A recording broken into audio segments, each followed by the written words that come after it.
All right, folks, last one. We're going to find that photo I was talking about. We're back in Dropbox here. We're in Artist Images. And here I added ZZZ. This will always be on the top. So you're going to click that. And this will have basic, copy and things we'll be adding into here. This logo we want to have on every post as the last picture. So how to just download one photo if you like, say if someone uploaded more photos at some point. You're going to go down here and then you're going to hit the same ellipsis here and then go to download. You're going to click that. And just remember that this is DST, that it starts with a D. That'll help you find it if it is alphabetical. All right, and so then you're gonna go back to Facebook. Sometimes it pops you out, sometimes you'll still be back in Meta Business.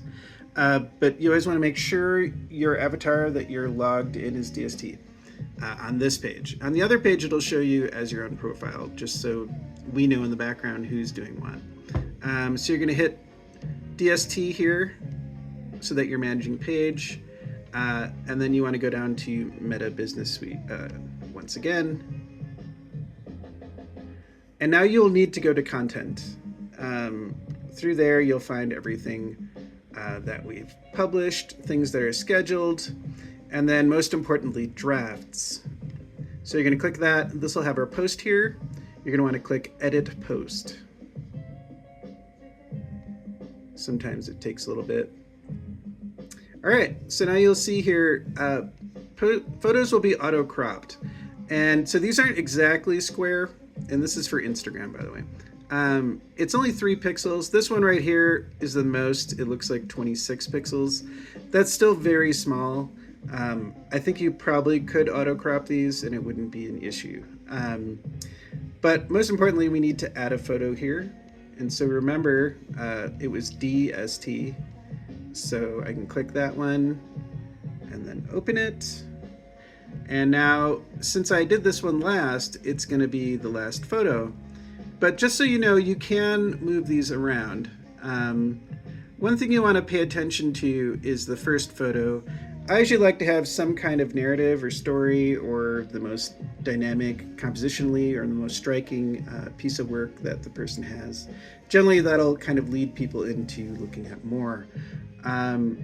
So you can arrange these and then preview it and see what you like. And then once you have edited your text and added any hashtags we're going to do, usually I like to do the date for the DST. I will have like the basic content that we want to have on everyone's post, and I can share that with you. The very important thing, though, is that we want to have a pacing and tempo for our social media campaign so that we have a post going out every day on Instagram and Facebook.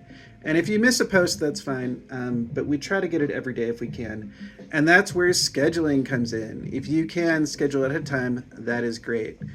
You'll have the schedule within a few days, I'm guessing. And this way we'll be able to know, say you're scheduled for the 24th to say the 30th, you can schedule these in, and then you can also schedule the time in there if you like. So set date and time. Active times will allow you to set the actual hour that it's happening. Once you plug these in for both Facebook and Instagram, very important that you do it one for each, then you're going to want to save, right? So I'll schedule this one for the 24th as well. We're not going to worry about the time right now. We'll hit save. And then now I can come down here and hit schedule. And once it's scheduled the post, then it'll be viewable. I'm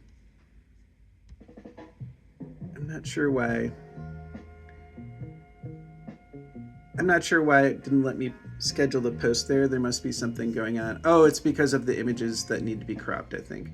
But anyway, before, in the screen before where you saw where there was scheduled posts and finished posts and all that, that's where you'll find the scheduled post. Anyways, I got stuff to do. I'm gonna take off, but I'll cover that in the next one. All right, take care.